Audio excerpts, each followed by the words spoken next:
impudique. C'est l'incontinence, la capacité de contenir ses désirs amène à l'impudicité. Non pas que le désir sexuel est mauvais, mais le désir sexuel est comme le feu. Le feu est bon dans la cuisine pour préparer, mais quand tu amènes le feu au salon, ça brûle la maison. Le désir sexuel est bon dans le cadre du mariage, mais quand tu l'enlèves du mariage, ça brûle ta vie. Et vous tous qui touchez à la sexualité en dehors du mariage, vous êtes en train de brûler vos vies. Même si tu n'es pas satisfait sexuellement par ton mari, tu n'as pas le droit d'aller ailleurs. Parce que les gens aujourd'hui donnent des raisons. Je ne suis pas satisfait. Je ne suis pas satisfait. Bien-aimé, pour un petit plaisir de rien du tout, tu vas finir en enfer. Être satisfait. Vaut mieux aller au ciel insatisfait qu'en enfer satisfait.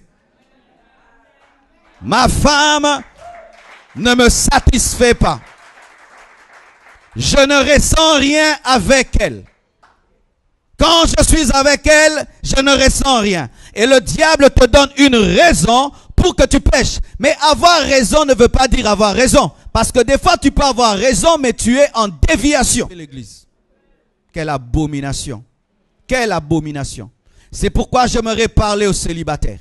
Chers célibataires, aujourd'hui, dans l'église, les gens sont dans la course au mariage. Mariez-vous, mariez-vous, mariez-vous. Bien-aimé, je ne pousse jamais les gens à se marier pour se marier. Attends rencontrer l'amour de ta vie pour te marier. Parce que certaines personnes tombent dans l'adultère parce que vous vous êtes mariés sans amour mais par compétition. Il n'y a pas de compétition dans le domaine du mariage. L'autre peut se marier à 40 ans, mais toi à 50 ans. Mais au moins tu as trouvé l'amour de ta vie. Mais si tu te maries avec un homme que tu n'aimes pas, est-ce que tu vas supporter l'odeur de sa bouche? Est-ce que tu vas supporter son odeur le matin? Est-ce que tu vas le supporter quand il va grossir? Est-ce que tu vas supporter ta femme lorsqu'elle va perdre la taille? Est-ce que tu vas supporter lorsque sa poitrine va tomber? Parce que ça tombera. Ça tombera. Et alors, si ton amour est plastique, parce qu'il y a l'amour plastique, tu aimes ses formes et tout, mais quand elle a 3 bébés, les formes s'en vont avec les bébés. Hein? Bien aimés frères, sœurs. Aujourd'hui, avec les ordinateurs que nous avons, si tu ne sais pas te discipliner et craindre Dieu, ton ordinateur va t'amener en enfer. Aujourd'hui, avec les téléphones que nous avons, si tu ne sais pas te discipliner et craindre Dieu, ton téléphone va t'amener en enfer. Aujourd'hui, avec les télévisions que nous avons, si tu ne sais pas te discipliner, ta télévision va t'amener en enfer. Bien-aimés frères et sœurs, la pornographie aujourd'hui est une puissante arme du diable. Et certains même pratiquent la pornographie dans leur mariage, disant que c'est pour mieux faire les choses. Mais j'aimerais vous dire que c'est archi faux. Adam et Ève n'ont pas eu besoin de pornographie pour avoir un mariage. Et si vous pensez que vous devez voir les autres commettre le péché pour asseoir vos mariages, alors vous avez besoin du mal. Tu n'as pas besoin qu'un couple pêche pour que tu puisses asseoir ton mariage. Mais lorsque vous asseyez vos mariages sur des films pornographiques, vous êtes en train de dire quoi? Commettez l'impudicité, l'adultère pour nous aider.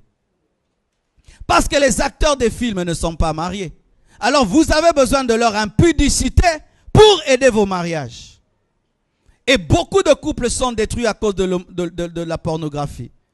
Parce que tu vois telle femme, elle fait ceci. Tu veux que ton mari te le fasse, ta femme te le fasse. Vous faites des comparaisons. Ces gens-là, des fois, se droguent. Et tu veux maintenant que ton mari fonctionne au Red Bull, au Viagra. Et aussi, maman, lorsque vous regardez avec ton mari un film pornographique, donc tu acceptes que ton mari voie la nudité d'une autre femme. Et tu acceptes que ta femme voie la nudité d'un autre homme. Et des fois, ils font des choses qui sont sales, des choses interdites par la parole de Dieu. Mais ça va devenir vos désirs. Bien-aimés frères, sœurs, la Bible dit que voir la nudité de quelqu'un, c'est la malédiction. Mais alors, quand vous regardez des films pornographiques, vous maudissez vos couples. Et pire encore, lorsque quelqu'un est un célibataire et qui n'a fait que regarder des films pornographiques, qu'est-ce qui lui arrive? Tu auras beaucoup de fantasmes. Et quand tu viendras dans le mariage, tu seras très exigeant. Fais-moi ça, fais-moi ça, fais-moi ça. Et tu vas casser l'autre. Trop de fantasmes, trop de fantasmes. Et ça peut faire même que pendant que tu es avec ton mari ou ta femme, tu penses à autre chose. Car si tu as besoin de voir la nudité d'une autre femme pour désirer ta femme, en soi tu ne la désires pas. C'est l'autre femme que tu désires, mais tu couches avec ta femme. C'est comme Jacob. Il dormait avec Léa, mais il pensait à Rachel. Nous n'avons pas importé cela dans nos couples lorsque nous craignons Dieu. Et je vous demande d'aller effacer ces films, effacer ces photos. Ne plus aller sur ces sites, détruire ces CD, détruire ces DVD. Même bloquer vos télévisions pour les enfants. Mettre un code pour certaines chaînes qui montrent de telles choses.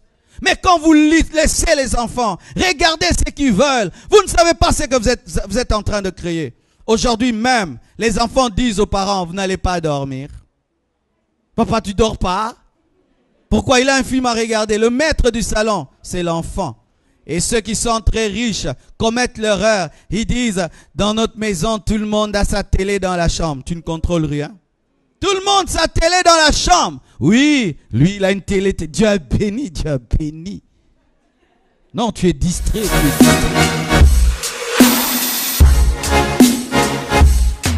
Je clôture.